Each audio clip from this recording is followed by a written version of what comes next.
All right, again, for some reason, I can't just fade this music out. Gotta be a way. No. Wait. Oh, here. Let's do that. Oh, I could just slowly lower it. Got it. Nice.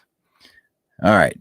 Hey, welcome back, guys. Sorry, a little late this week. I missed a couple weeks. I was out of town 2 weeks ago, and then last weekend I was had an event later in the day. I didn't know when it was going to be. It was a tournament. You know, I'm a curler, so it was a curling tournament, and it was a little bit unsure when I was going to be. So I just decided to take the week off, get some rest, I guess.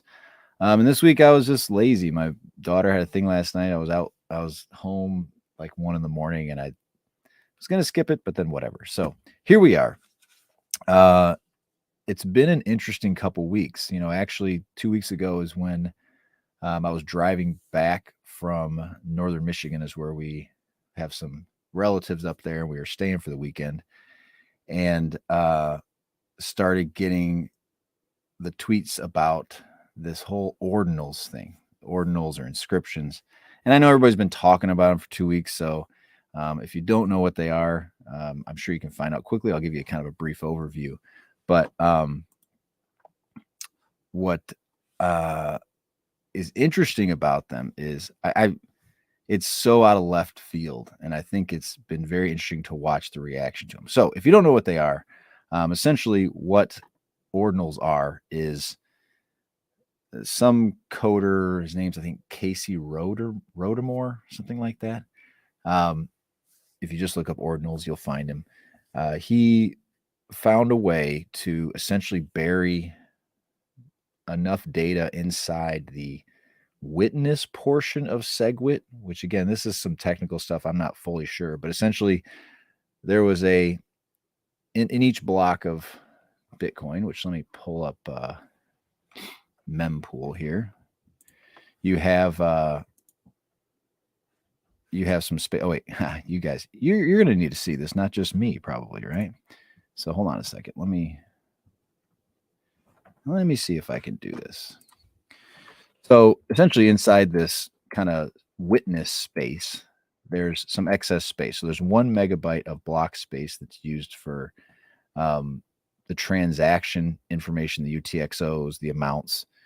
And again, something in the witness, I wish I could describe this more completely, essentially validates the transaction.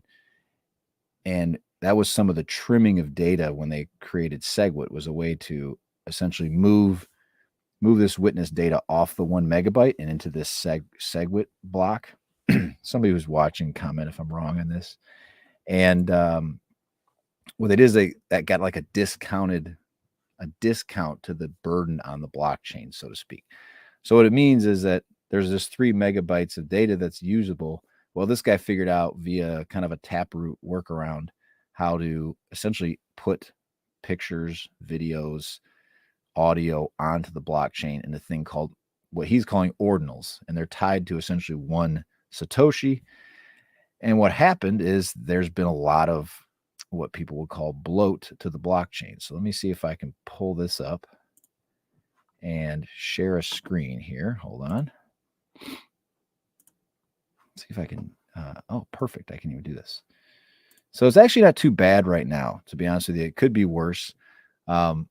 Earlier this week, just yesterday, this was getting really, really full. Fees were going up. It's starting to come back down. I think yesterday it was over 50,000 backlogged transactions. So there was kind of famously this one block that was created where it used pretty much an entire 4 megabyte block space for 1 picture to be minted. So you can see some of these blocks. Normally, if you're just doing, by the way, go to mempool.space. It's a great kind of educational tool to visualize the blockchain. These are just essentially these transactions. It'll tell you how much data they use. So you can see on this one, 20.62 kilo virtual bytes, which is kind of a virtual byte, I think is using the SegWit.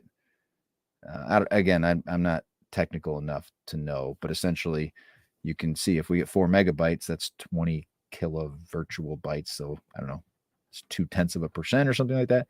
But this would be a pretty large transaction. So this could be any number of things it's being used for. These are more your common transactions, 192 virtual bytes. That's just somebody peer-to-peer digital cash like we talk about. So that's generally the size. But then these ordinals, as you get into the bigger blocks here, like here's one that's 3.18. This likely has some ordinals in it. These are these big transactions. You can see the amount is, it's almost always this 10,000 Satoshis. And they are kind of all over the place. See, 10,000 Satoshis, 10,000 Satoshis. So they're getting put in here. These are essentially these inscriptions or ordinals that are put onto the blockchain. And it's obviously caused some controversy because what's happened is this whole idea, this whole block size war back in 2017 was about, we don't want the blockchain to get too big. If we allow blocks to get too big, 4 megabytes, 8 megabytes, 32 megabytes, it becomes difficult for your average user to store a node, like to store all the blockchain data on it. So right now, I think Bitcoin's like a 500 gigabytes maybe right now. But in the last few days, it's been these larger blocks. What's interesting to me, actually, before I go into that, is that a lot of these blocks are not that large, even when there's all these ordinals back here that haven't been actually mined yet. What generally gets minted or what gets put onto the blockchain are the smaller transactions because they pay a higher fee. So if you actually want to use this as money now, the fees are going up.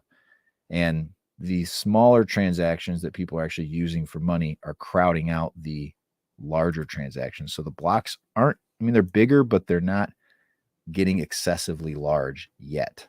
So we'll see how this all plays out. But it brought up a lot of really interesting conversations because I think that what happens is people go, well, this isn't the idea. I didn't want, actually, let me pull the ordinals up real quick while I'm give you an idea of what exactly is happening. So if you go in here, you can look at, I mean, they're at 70. Oh, no, that's the different blocks. Okay.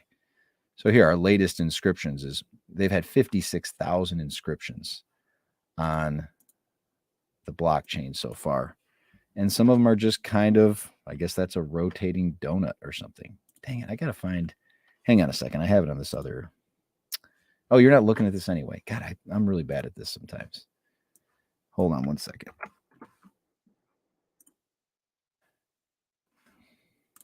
Try to do like 100 things at once here.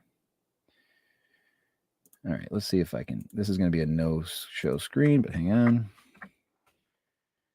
Okay, so this was the 10,000th inscription, which is kind of funny. But this is the type of stuff that's getting put on there. Bitcoin logos. I think there was a rush to get all the crypto punks, these guys, loaded up there. Here you go. You got a wizard smoking weed, eat a cheeseburger, a McDonald's wizard, whatever you want to call it. So it's obviously a lot of people who are hardcore Bitcoiners aren't big fans of this. And I got to admit, when I first saw it, I'm not sure how I felt about it. I'm not even sure how I feel about it today. So the big difference between this and NFTs is that this is actually on the blockchain. So when you run a node, you are storing this information on your node, which takes up more space. It brings up this block size debate again, right? Takes up more space, could create an issue down the line of being able to actually download the blockchain.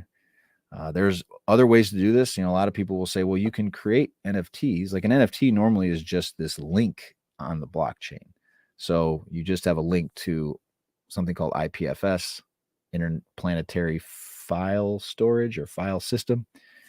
And that doesn't put the burden on the blockchain. It puts the burden on these distributed servers everywhere. So I had, kind of some, like I said, I don't know that I was against them. I mean, obviously it's happening on blockchain. I think this is good for Bitcoin.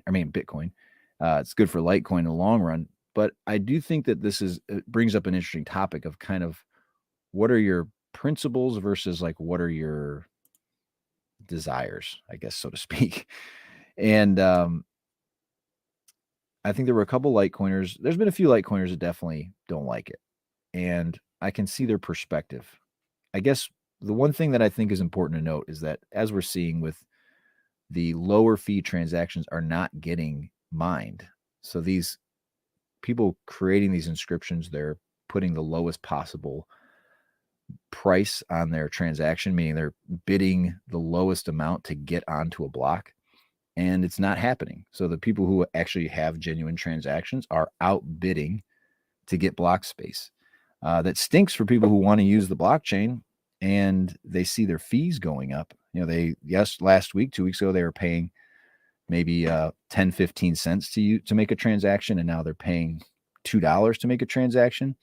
That sucks, right? And that's the reason why we're Litecoiners, is we know that these blocks will fill up over time, and it's kind of speed running the whole conversation of what is the scalability of Bitcoin, what's possible. But I think the important part for me is that these people are not breaking the rules. If it's a rule that, if Taproot unlocked this thing and we don't like it as Bitcoiners or Litecoiners, then we need to move on. As crazy as that is, we have a couple options. We can either find a way to soft fork, meaning like eliminate Taproot from the code so that this isn't possible. Hard fork by which is a very controversial thing. I don't think is going to happen, but that would be essentially creating an entire new chain where this isn't possible. I should say there's 4 options. Or we accept it that this is here and we need to kind of roll with it and make the most out of it. And the 4th option is to move on to another coin. I know that sounds crazy to say that as a Litecoiner, but that's kind of the stance I'm starting to come to in a lot of different ways. Like if people are like, well, I don't like that, like Monero guys will say, well, Litecoin's too fun, or, isn't fungible enough, and so therefore I prefer Monero. It's like, okay, then use it. I don't know why you need to tell me. Like I don't come into your, if you're eating at a restaurant, I don't go walk into that restaurant and say, I don't like this restaurant, you should go eat where I eat. It's like everybody just, do your own thing. So, it's a free market, and that's really what I want to stress about this more than anything, is that we can't sacrifice any principles we have just because we're uncomfortable with whatever those principles produce. It's kind of like being pro free speech, but then feeling like you want to police the speech that you don't like. Code, in my opinion, one of the things that we have to lean on as a principle, as far as crypto is concerned, is that code is speech. Like people should be allowed to type into a computer whatever it is that they want to. It's an expression of themselves, in whatever way. And once you start policing that in some way, you start policing. It's just it's like a slippery slope, right?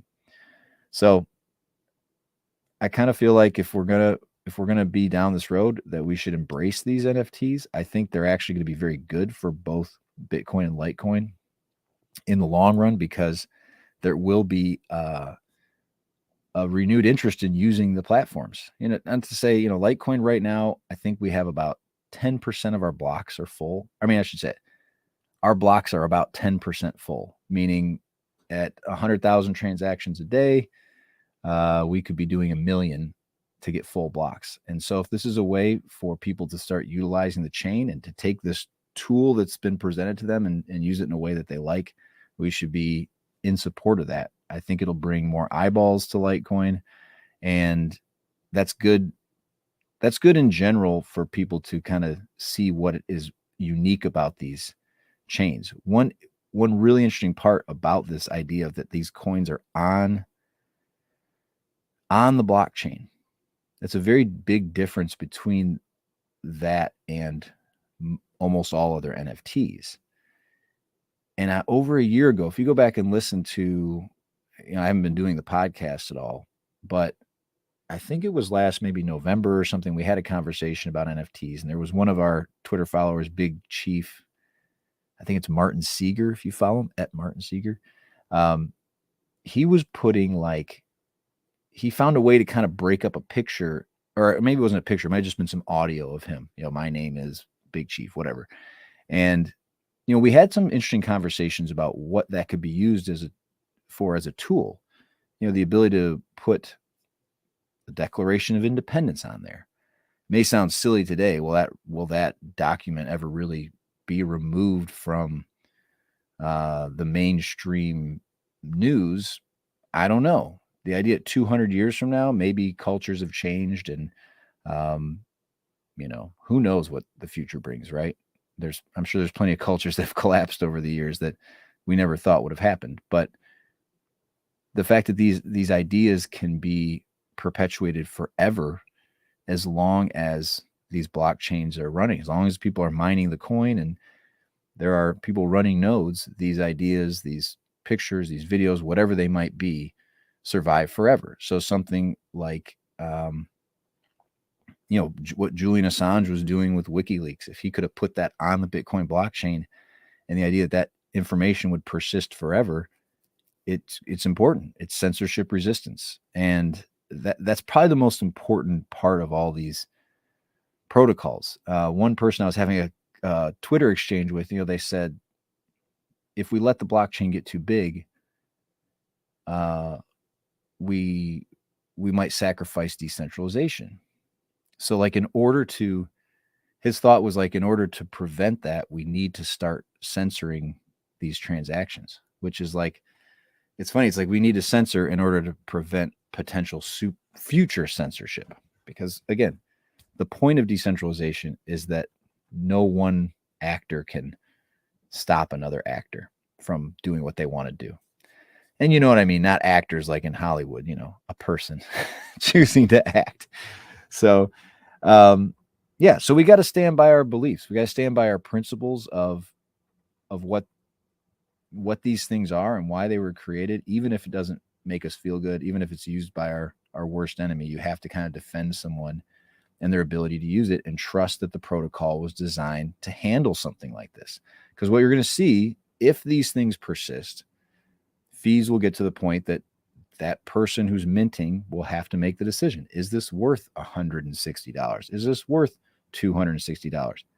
Right now, it might be. I mean, Ethereum has proven that people are willing to pay really, really high fees to get onto the blockchain. And we'll find out. And if that's the case, then despite what you and I think, what the market is telling us is that's what people want. There's more value to getting that block space to use for the permanence of information storage than it is to transact money peer-to-peer.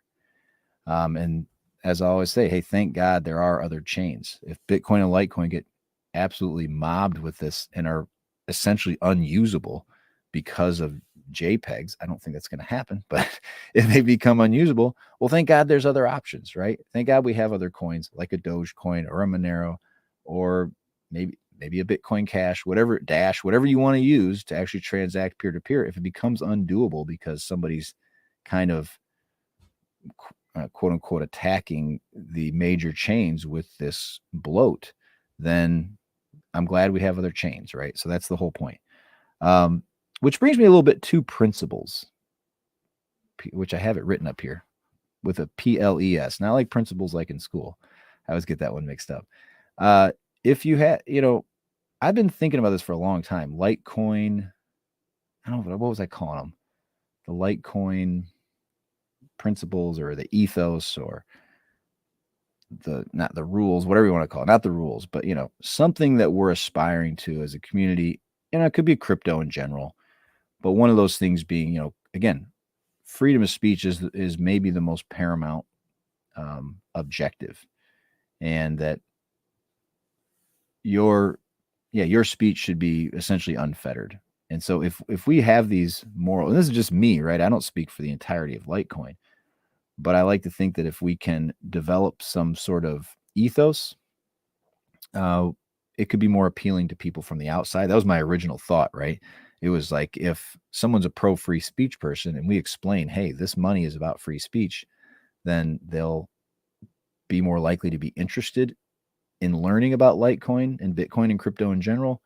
But now maybe it's an ethos that we need to develop as a community to say, when these things happen in the future, when we're challenged in the future, that's like a bit of a mill to run ideas through and say, well, does it adhere to our principles, right? Like, is this a violation of the crypto principles? I don't know. I mean, then that starts to sound like a government. I don't know. Should there be a rule book? These are just thoughts I have. I think if you were to flush this through what the cypherpunks believed, they would probably be like, hey, nobody's breaking any rules. Nobody's harming anybody. Right? What's that? As a doctor, do no harm, right? That should be rule number one. don't hurt other people. Don't stop other people. So, yeah, I don't know. Tell me what you guys think about this, because I know it's going to be a controversial topic. The other part of this I do think will ultimately make it go away is that these inscriptions, like I showed you, let me pull that up one more time.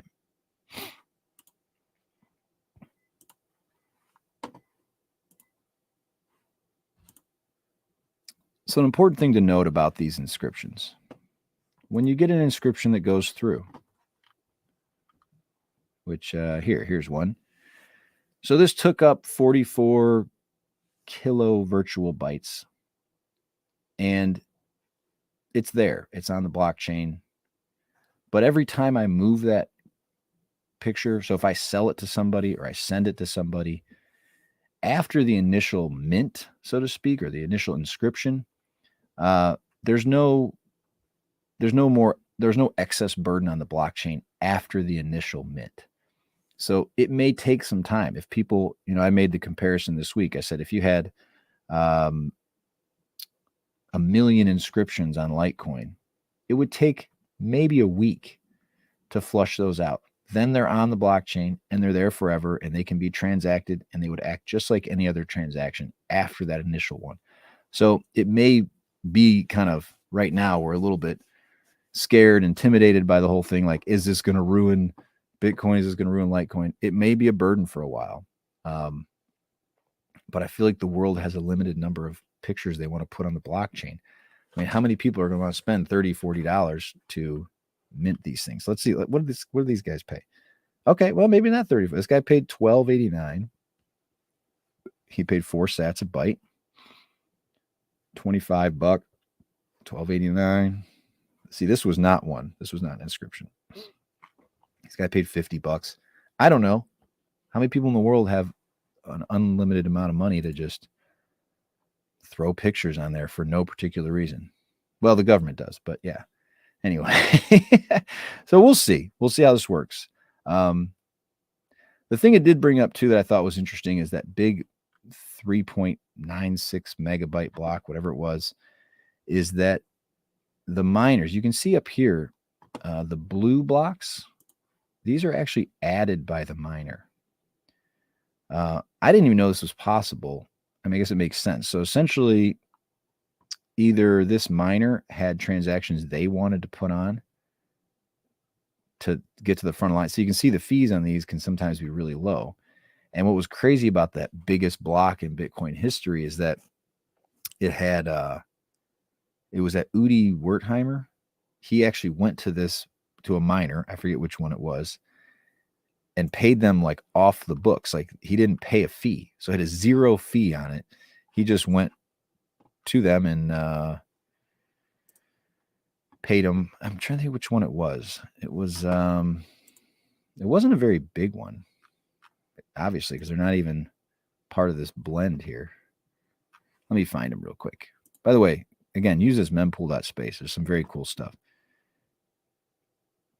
If anybody remembers, it wasn't any of these. So it must have been one of these others that kind of was smaller. They barely mined any. So he must have given them like a certain amount of thousands of dollars, and they said, okay, let's They took all the other transactions that were supposed to be on a block, pushed them aside, and put his transaction on the block and only his transaction. So that's interesting that miners can be kind of bought and paid for like that.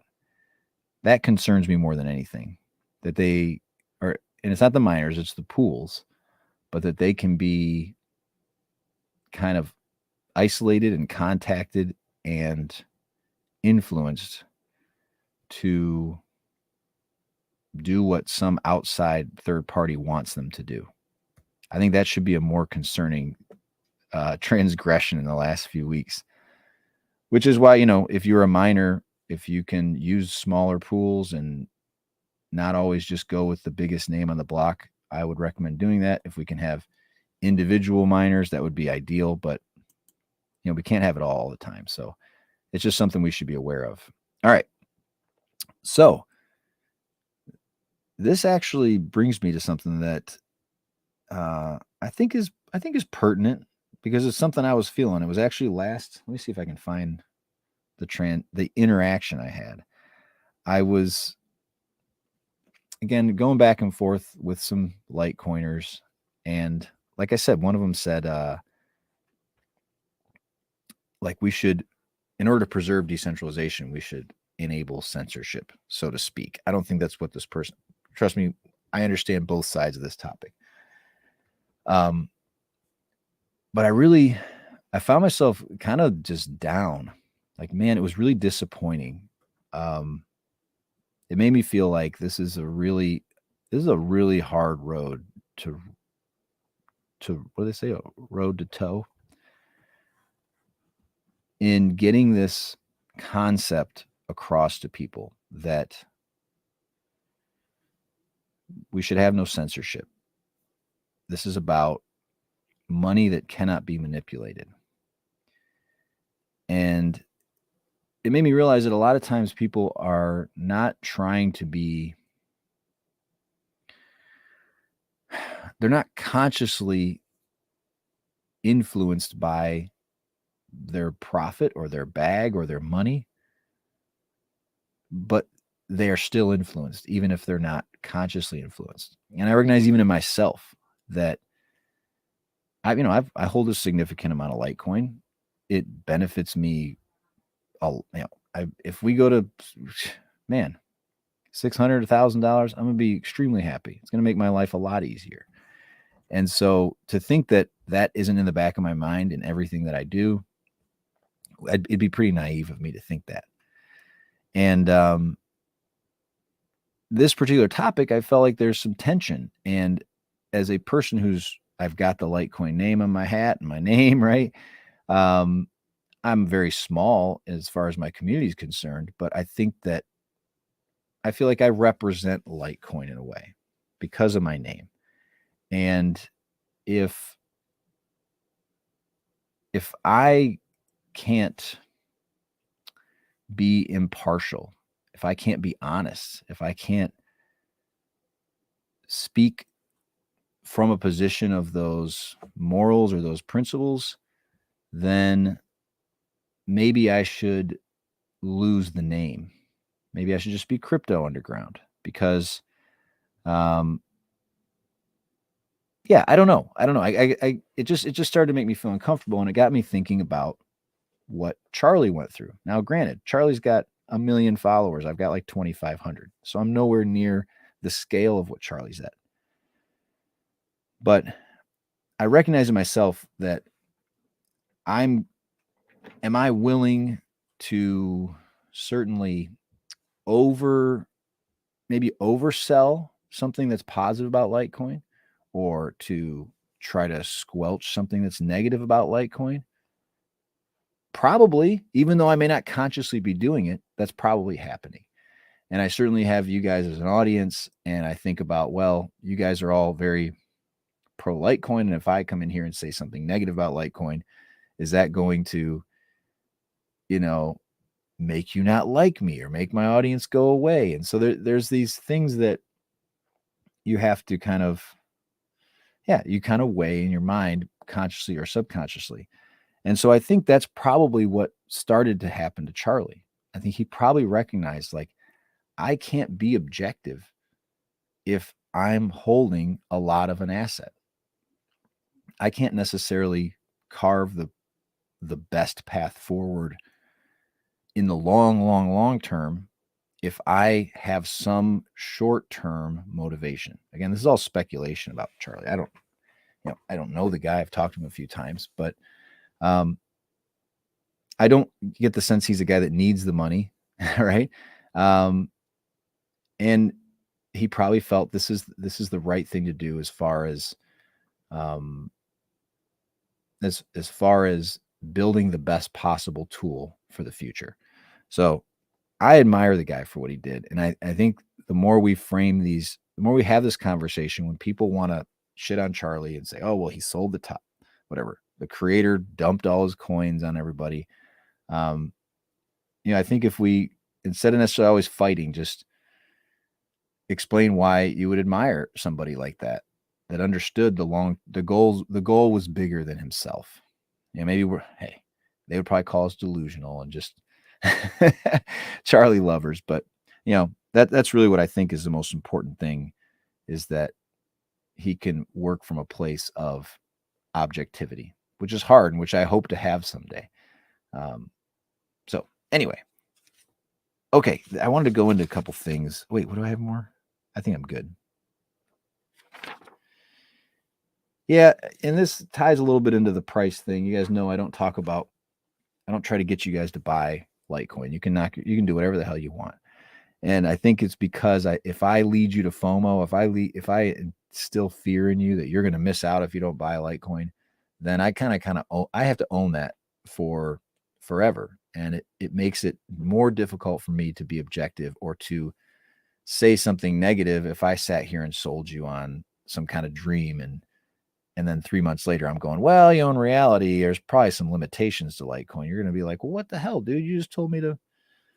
And I'm going to give you an example of that because I think this is actually really interesting. You know the guy, you know the thing, right? You know what I'm going to show you, don't you? Yeah. Hold on.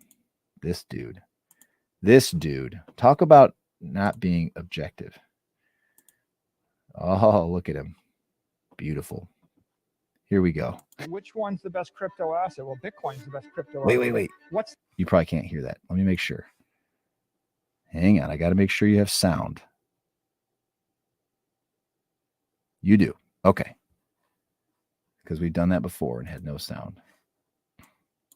Which one's the best crypto asset? Well, Bitcoin's the best crypto asset. Okay. What's the second best? There is no second best. There's no second best crypto asset. There's a crypto asset. It's called Bitcoin, right? Right? There's no second best. Okay. But take all your money, buy Bitcoin, then take all your time, figure out how to borrow more money to buy more Bitcoin, then take all your time and figure out what you can sell to buy Bitcoin. And if you absolutely love the thing that you don't want to sell it, go mortgage your house and buy Bitcoin with it. And if you've got a business that you love because your family works for the business, it's in your family for 37 years, and you can't bear to sell it, mortgage it, finance it, and convert the proceeds into the hardest money on earth, which is Bitcoin. So I can't imagine a more FOMO video than that. Hang on.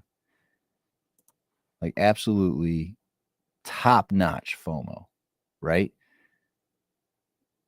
Figure out what you can sell and buy Bitcoin. Mortgage your house to buy Bitcoin. If you have a business that's been in your family, figure out what you can do to basically leverage that business, borrow money, and buy Bitcoin.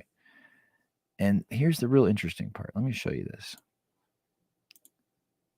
At the time, this is what's so great about Twitter. Although I think Michael Saylor has been, hang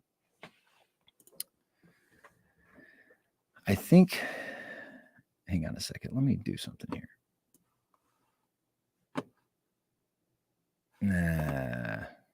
Hang on. I think Michael Saylor has been scrubbing his Twitter, actually, if I had to be honest with you. Which I'm always honest with you guys. That's the whole damn point. I wouldn't be here. I don't know if yeah. So look what this guy says, right? Look, like this is, in my opinion, just top notch, man. Top notch bullshittery. And it just turns my stomach. So here you are. That video, by the way, was from about April of 21 when Bitcoin was $55,000. Or I'm sorry, it was like March, and it was about 6 weeks before everything went from 60 to 30, something, or like 65,000 down to 30,000. So if you followed his advice, you weren't feeling very positive about Michael Saylor or Bitcoin, right? So here he is in January, looking forward to meeting up with Anthony Scaramucci for round 2. I intend to tell him to sell his gold, mortgage his house, and buy more Bitcoin. Consistent pattern, right? I'm sure a lot of people bought into that. The guy's passionate. He seems to be loaded. He was dropping billions, hundreds of millions into Bitcoin. But look at this straight up motherfucker. December 9th, 2022. I have not recommended that people take out a mortgage to buy Bitcoin. Like literally contradicting himself. Here's a tweet: mortgage your house. I have not told people to take out a mortgage. I have noted when mortgage rates were at a 100-year low that perhaps it is unwise to pay those mortgages off early by selling scarce, desirable assets. So listen to his tone, right? He's even, perhaps it would be unwise. Like, did you watch the video, right? How passionate was the guy? And here we go. Here's another. Everyone makes their own investment decisions, and I'm not a trader, so my views are always 10 plus. So he's just walking back anything he said after everything goes bad, which just gives you no legitimacy, gives you no ability to be trusted. And so this is why you have to not FOMO people in. And I know I'm just a guy, I'm one guy, but this is a community conversation. You get people to believe this stuff. They make decisions based on some hype or some FOMO, and they're going to resent you if it doesn't work out.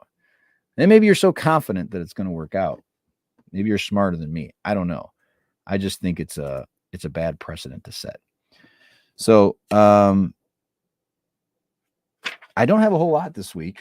If you guys have things you want to comment about and talk about, I do have another music review. I'm really surprised by this, to be honest with you. I thought I was going to just, like, maybe they call it manifesting. I was going to send out the vibe of like, I want to review music. I love music. I like being a critic, and let's hear some music I've never heard before. Last time we had, oh crap, they're going to hate me. I forget the name. Wage. They were called Wage. I liked it. I wanted them to pick up the pace. I thought the mix wasn't that great, but again, they were, a new band. I don't think this was like on an album or anything. So I was digging it for the most part. This week, I got to find out who it is. Hang on. Let me find the name. But they, I think, had like a legit album. This album is from early 2000s. What's up? Hey, Boglamas. I like that you guys are here. Oh, by the way, if you are listening, the 5 of you, subscribe to my channel if you're not. Spread the word. Yeah. Talk some noise. Sell your country for Litecoin. Yeah, for sure. Go now. What I do, I'll tell you this. I sell stuff on Facebook, and I spend that money on like things I need for my house that I maybe would have had to sell Litecoin to get. So in a roundabout way, right? All right. So this band is called the Box Meat Revolution. Now I will tell you, they sent me a whole album. And if you're in here, the guy who sent it, I'll find out who sent it. I forget. I think he's a Litecoiner. But they had a whole album, and I thought, well, I can't just live react to. They have 7 songs. I mean, how much time you guys got? But it won't be a live reaction anymore because I went and actually listened to it. And I'm gonna tell you what, I was really surprised. I was like, man, these guys, this first song to me sounded like I would not have been surprised. This was late 90s alternative rock. It sounded like anything else that I would have heard. It almost reminded me of, if you guys remember, like Candlebox, or who was the other one that was like kind of that same, like Sponge. You guys remember Sponge? That was a cool band. All right. Are you still seeing this screen? No, you're not. Okay. So let's, first of all, tell me if you can hear this. I don't know if you guys get system audio or not. Oh, you're seeing this. What am I talking about?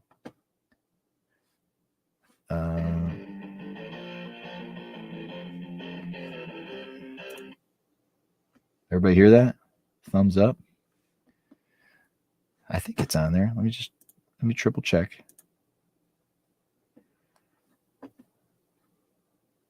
Hang on a minute. Let me make sure I got this.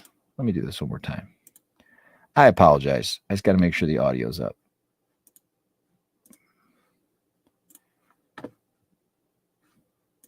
All right. Here we go. Box Meat Revolution. Loyalty.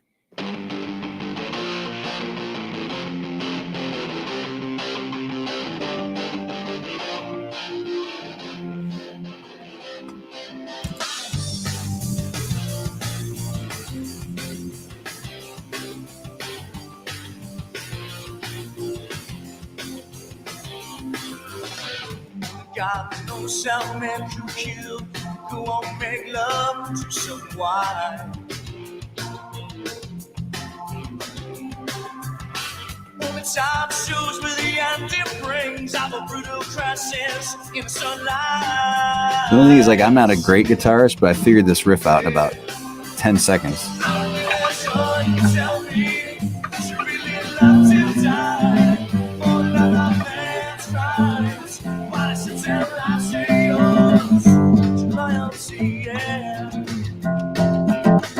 You guys hear that?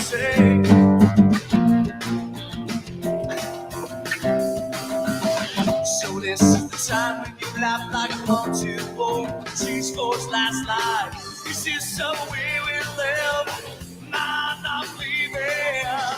I'm really sorry you tell me that you really love to die for another man's crimes. But it's the same life to yours.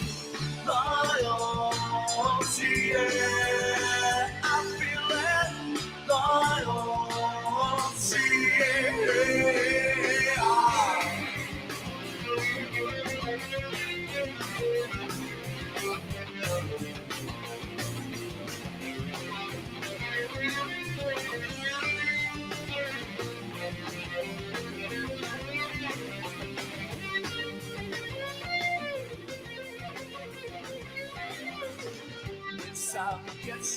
She had a better way to display this.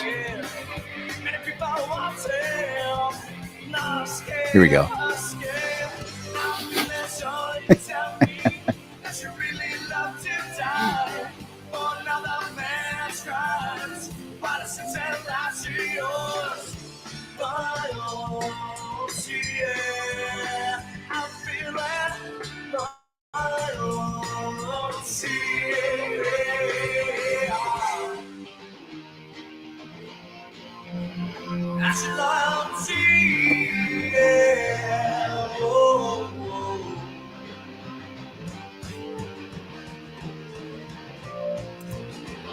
So I was like, this one I dig. I like this song.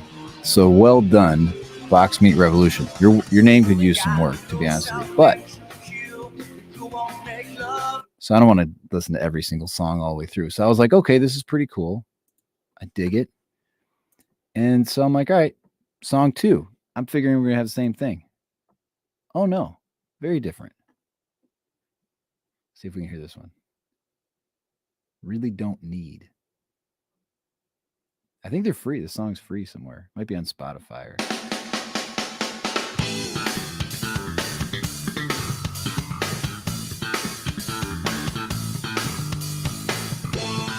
Like, where was this bassist on the first song? You know what I'm saying?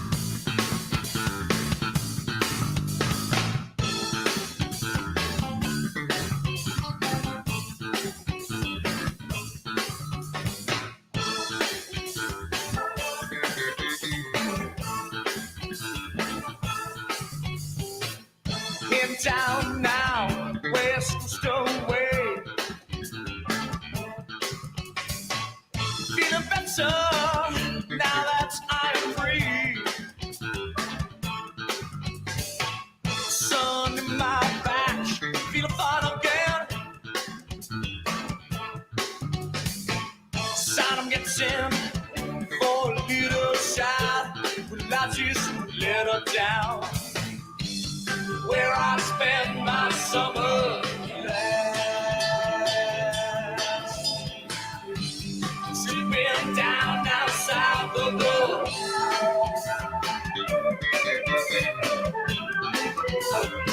Like just totally different, right?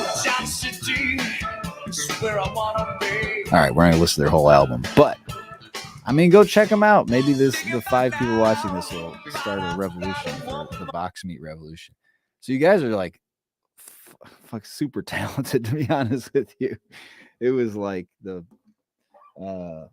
yeah, your vocalist is good, your production was good, your everything was good about it. So if you gave up on a dream, maybe you shouldn't have. I don't know. The only thing I'd recommend is change the name, man. I don't get it. Box meat revolution. It's not I don't get it. I don't get it. All right. So, oh, by the way, Vedik. Yeah, this is probably a joke. Vedik myself, right? You asked me why Windows and not Linux. Man, I don't know, dude. I'm a guy with a computer. Maybe you guys can explain to me why I should use Linux. I know it's probably like a privacy thing or it's a antivirus thing or whatever it is. I don't know. I'm just lazy. So if you have some guidance and you think there's can I use Linux and still interact with stuff from my work that uses Microsoft Office? I don't know. Just let me know. I got to know the benefits of it. I'm not a coder in any way, shape, or form. So, okay. I got 2 other things to show you. They're just more for fun than anything else. If you haven't seen, these are kind of memes. I think we've got the official Litecoin song that I stumbled on this week, and it's not super hyped up, but it's pretty damn good. All right, you got this first one I'm going to show you just because I love it. I think it's hilarious, and we've got to promote the things that are hilarious. Hang on. What? Well, hang on a second. Why can't I see this?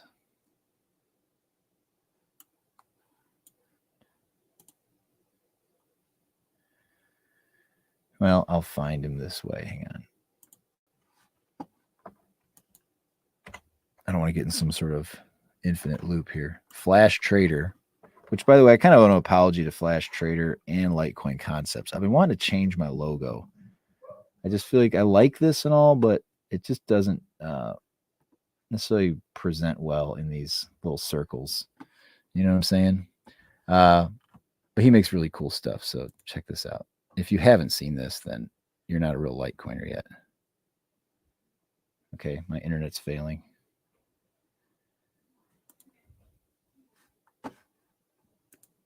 Hang on.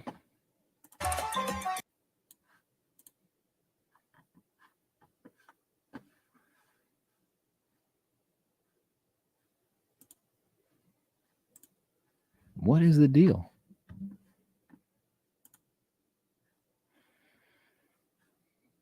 If I can't play a video, I don't know that you're seeing me.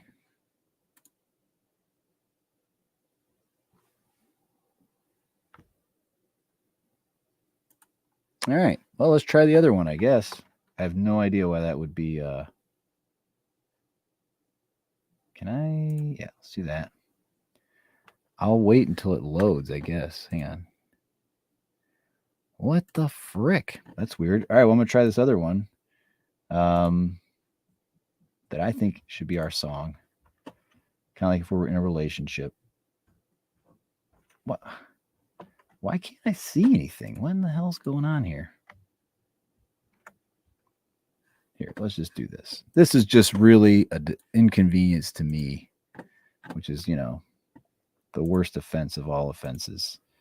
All right.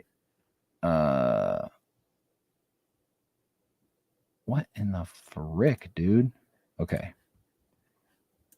All right.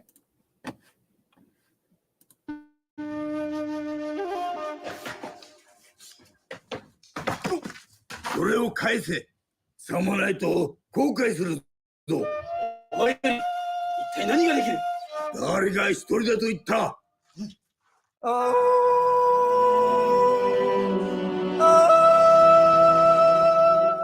You should know that a man with the power of nature can bring you to the end of your life. And you should know by my style and the look in my eyes that you are about to be massively forced to give up.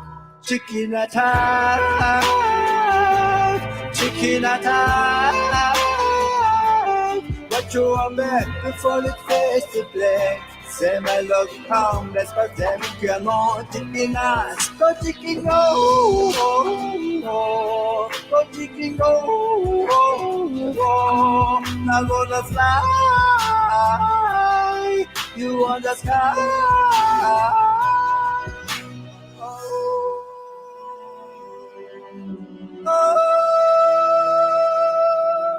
With the power of nature, you are never alone, and you can't live alone, man. Every beast, every tree follows me to the end, and you're about to be massively fucked. Chicken attack, chicken attack. What you want me before it face to black? Say my love harmless, but then you are not chicken ass. Go chicken go,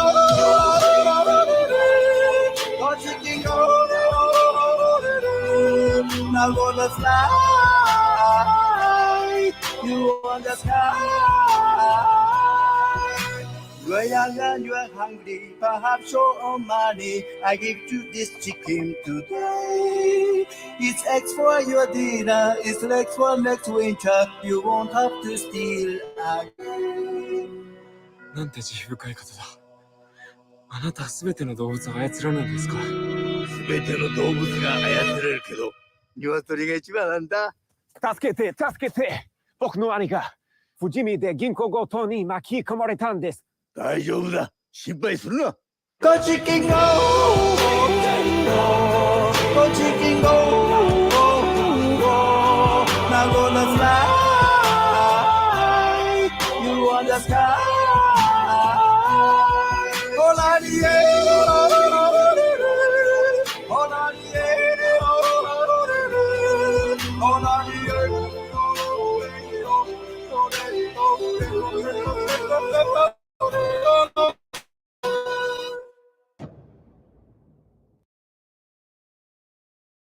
It's classic, man. I sent it to my buddy, and he was been playing it all week. I found that my daughter was like, she was, yeah, I said this in the spaces. She was looking up Japanese music. She was like, she's into anime, and so we were driving. I was like, just look up something random, and so she looked up Japanese music, and this was like the second song that popped up, which is, I don't know what that says about YouTube, that this is what they decide is Japanese music, but that might get copyright striked. I've been thinking about this too with the live streams. Like, I do want to chop these up and present them as regular videos. Again, my laziness has gotten the best of me. But if the live streams, I'm wondering, maybe you guys know, if I use like copyrighted music in the live stream, obviously the replayability doesn't exist. But it's not like they'll stop my stream in the middle, or will I get like flagged and essentially my channel will get taken down if I consistently do it? I'm just wondering. If you guys know, let me know. All right, maybe this flash trigger will work now. It looks like I was maybe having some issues. So let's watch this one. Oh, give me a break. How? You know what? Let's try this. Let's just start over. Is it possibly Twitter? I don't know. Here we go.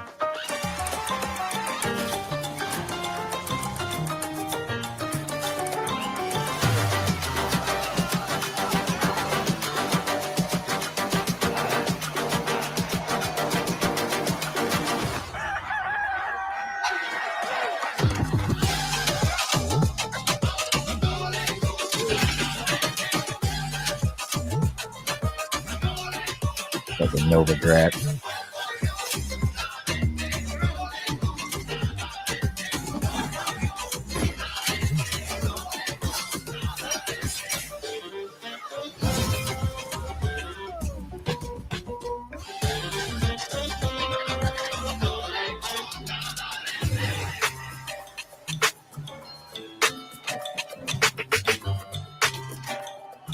Oh, the secret stash. Yep.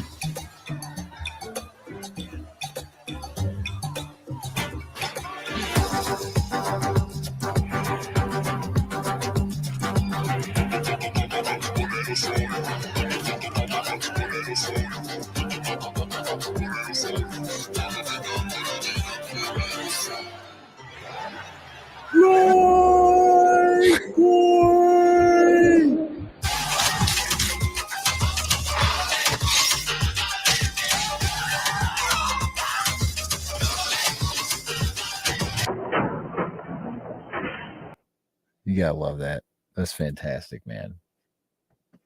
I love it. And I think he even made that maybe before FTX happened, which is kind of fitting. Maybe I'm wrong. I could be wrong with that. Okay, so the coffee. I didn't drink coffee this morning because I did drink coffee this morning. I drank Litecoin coffee this morning, but I did it before I did the show. So, okay, yeah. So I generally drink that. I told you Pete's or whatever. So first impressions. I don't know what this means. I'm not a coffee snob. The Pete's is like a little more moist than the Litecoin coffee, which I don't know if that's good or bad. You guys can tell me. But I did what John Easy said. I did like slightly lower than medium grind. And it's a good coffee, man. I drink coffee black, so I would say it's milder than what I normally drink, not quite as dark. And I kind of liked it for that it's much more drinkable. I've been having like heartburn issues like crazy, so it was good coffee. I would recommend it. And Kyle, who runs the 84 million shop. Oh, let me look at it right now. Hang on. Nope, I don't want to replay that. Maybe I have the link like handy. John Easy, somebody in there. Let me find his it's like the 84 million. Just 84 million? Is that his store? Yeah. So 84million.com/shop. I'm going to put it in the comments here.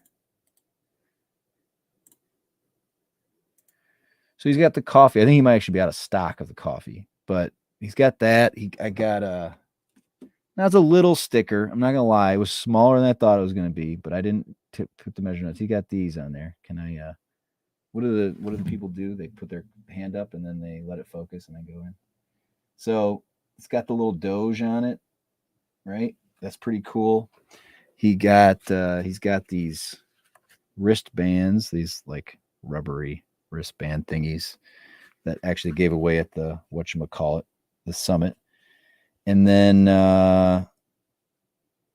he's got this set of coasters, which I actually really like. I mean, you'll see the pictures, but these are just regular drink coasters. Litecoin, like the Hollywood sign, 84 million. BLD. We need to have like a good acronym for that. LBD, kind of like LBC from Snoop Dogg and all that. Then just plain old Litecoin and then the MWeb one. So I think these are pretty cool. Go check them out. Yeah, if you got music you want me to review, send it over. If you want to come on the show, one thing I'm trying to do, I'm working on some Thorchain people. I'm trying to get something together with Litecoin computer people. It's going to have to be at a different time. I think we're going to have to do like a Tuesday evening or something to do that. What else am I wanting to do? I'm trying to get Vaglamas might come on. If you listen to Twitter Spaces, he's open to coming on. I might try to get him to like go through Beam. I don't know a ton about Beam. I own a little bit of Beam, but nothing significant. And I want to look at that. I'm trying to get some Doge people involved. So if you got people you're interested in like coming on and talking about either a new business they have or protocol, like the Get Hedge people, I'd like to have them in at some point in time. And you know me, I just want to walk through this stuff. So I want to like go to Get Hedge, show me how I sign up, explain to me how the whole system works, not just kind of a commercial for it, but just to get an understanding of how these things work. And I know right now, he was in on Wednesday, and I don't know if I want to get, there's a big banking crunch coming to crypto. That was probably news I didn't cover yet because I'm just not really sure how this is all going to shake out. As far as the SEC has said that exchanges cannot offer yield without registering with them in some way. It's a big change if somebody's staking Ethereum or Cardano and they can no longer get yield. That may change things. Oh, wait, I know what I can do. I was about to wind things down. You guys like the charts. I'll put the charts up. These are my two charts I'm looking at. This is all I'm looking at. I'm going to give you two things. Let's go with just the US dollar price. So this is the 3-day. This has got all sorts of stuff on it. It's got the 50, the 100, the 200, or 200, 100, 50. And then the Bollinger Bands are on here. So these Bollinger Bands, Litecoin continues to stay in the upper half of this. I don't know what that means. The 50-day crossed the 100-day. The 100-day trend has yet to turn upward. So I think once we see the 100-day start to reverse course, that might be good. Again, I don't know what I'm talking about, so be aware of that. Generally, lines going upward are a good thing and lines going downward are a bad thing. I've learned that much about chart reading. So yeah, the center line of the Bollinger Band has been in an upswing on the US dollar price since October. The 50-day has been basically, they both kind of bottomed out the same general time here. The 100-day, it's going to have to, that probably should start flattening, assuming we stay where we are here in the next month, maybe start to see it. I mean, the 200-day has already started to flatten almost more than the 100-day, which, what does that tell us? I don't even know. So the 100-day maybe will flip the 200-day. And then I always look at the, you're not even looking at this. What am I, crazy? God, I suck. You aren't, are you? This is horrible. Did I share the screen? Look at this. This is horrible. This is the professionalism you've come to expect. All right, let's look at it. Hold on. Embarrassing. I don't know why the one thing I want to look at is not up here. Okay. Now you can see what I'm looking at. All right. Well, here's the ratio. This is the one that I think is important. I think it shows whether or not we're, I guess, gaining on the market as a whole. But yeah, these have all been positive. We saw a little bit of a recession in that ratio when Bitcoin kind of ran at the beginning of the year, but starting to pick back up. And this has been, to me, very encouraging when, despite any bad news, good news, whatever, we're slowly gaining on the market in general. I think that's good. And I do think Bitcoin is a peg of the general market of what the world sees crypto as, is they see Bitcoin as the main player. So this was my other one. Like I said, numbers going up are good. Numbers going down are generally bad, assuming that you're interested in your asset becoming worth more US dollars.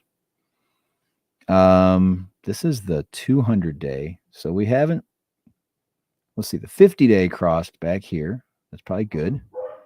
And the 100-day looks like it's on the verge of crossing. So maybe in the next couple weeks, we'll start, maybe a week or two, maybe that'll cross. Hopefully that'll be positive, assuming we stay on this trend, stay in this zone. And this is what I was saying about what I was saying earlier when you couldn't see anything, was that here's our Bollinger Bands. We're kind of along the top. I find interesting how accurate these things are. And that you tend to stay on the collar of them. And I know they're kind of designed to react a little bit to the market, but they shrink down as you get a little less volatility. So we've had a little more volatility and they're kind of broadening, which tells us that it's possible for us to jump all the way down to 60 at this point. I don't see it, but we'll see. Again, I don't like to talk about price, but I do it only because people like it. So let me get back into my world here. I feel very like it's disorganized today. So, all right, that's all I got this week. I hope to have some guests. If you guys have anybody you want to see, send them my way. And I'll tell you, I want to do more, and I feel bad I haven't done more stuff. Like I have the content. Talks with Noise is offered to help out in trimming video. He did a little promotional thing for me, and I really haven't reciprocated in the effort part. So just taking some of these live streams and being able to just chop them up into more digestible videos, it's not a lot of work, and I should be doing it. Same thing as taking the audio out of these and just putting them into podcasts. I have everything set up for it. It's literally just download the audio, maybe do a quick intro and post it. I don't even necessarily need to do the intro. It's just more for the aesthetics, but hopefully that'll help. And maybe even, I don't know, maybe find a way to do like shorts or something, which I can do. I did find out the StreamYard allows you to do Litecoin YouTube shorts now. So maybe I'll start putting some of those up as well. Hold me to it.